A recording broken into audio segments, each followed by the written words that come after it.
My name is Thoraya. My name is Tabitha. My name is Karen, and my life has been Impacted by domestic violence.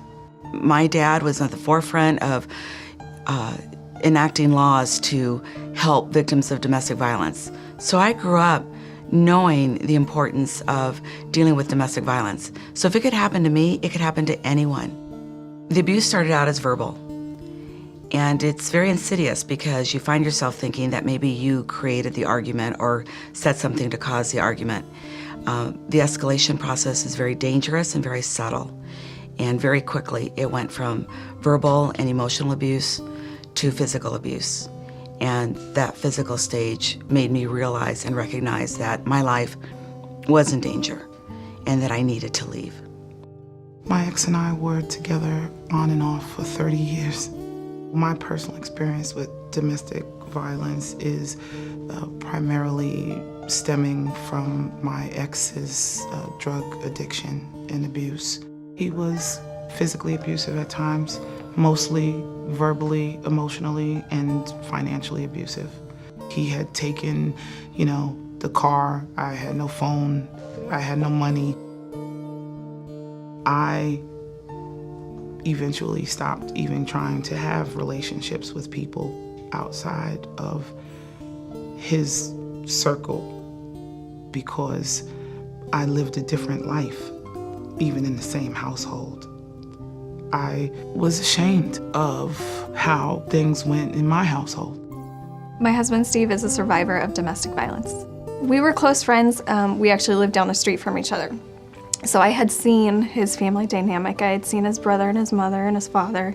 And I had no idea that anything was going on until after they had left the home. Slowly but surely, more and more, I would find out more. And it was more heartbreaking to hear.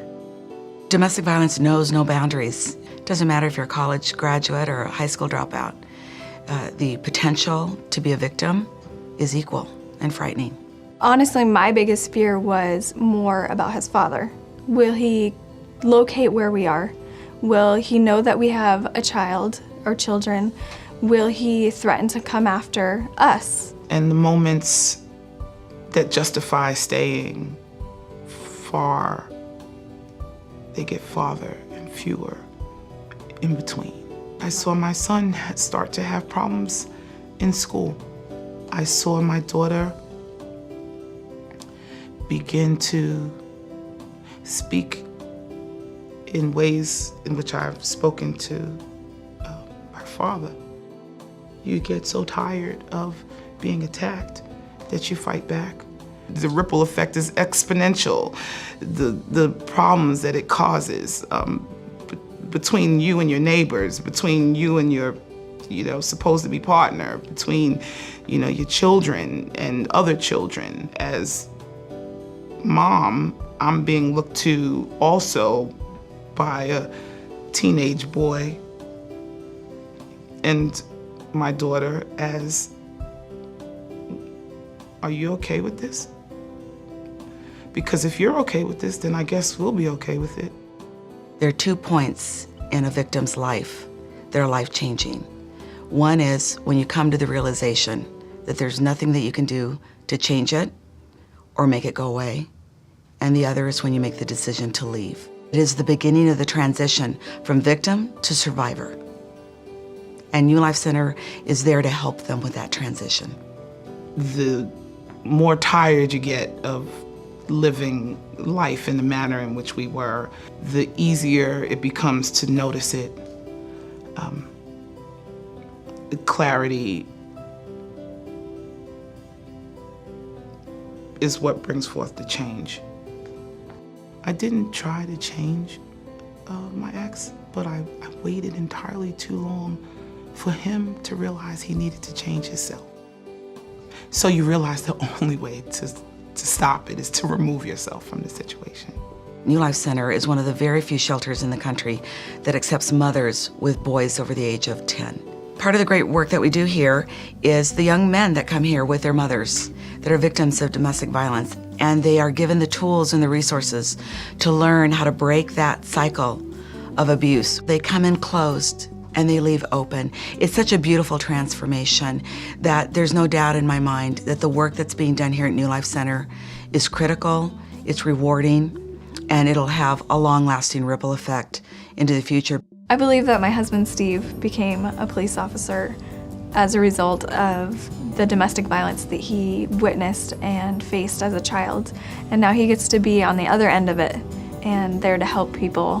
One of the biggest things for him has been he doesn't want to be anything like his dad. He doesn't want, at least the negativity of it, he doesn't want the ripple effects to be something that our children see. I saw a brighter day the day after we broke up. And I see it just gets better from there. I mean, you're freed up to grow again. It's the thing that we're meant to do in life.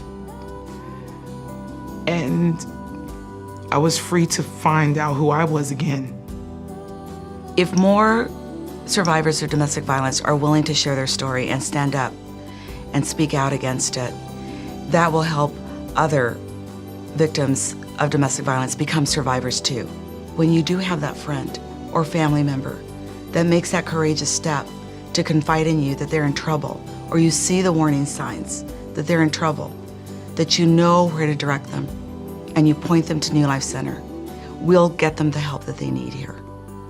New Life Center helped Karen get back on her feet, and she was able to go out into the world and get a job for herself and support her two boys and live in a place of her own after being here and getting the help that she needed.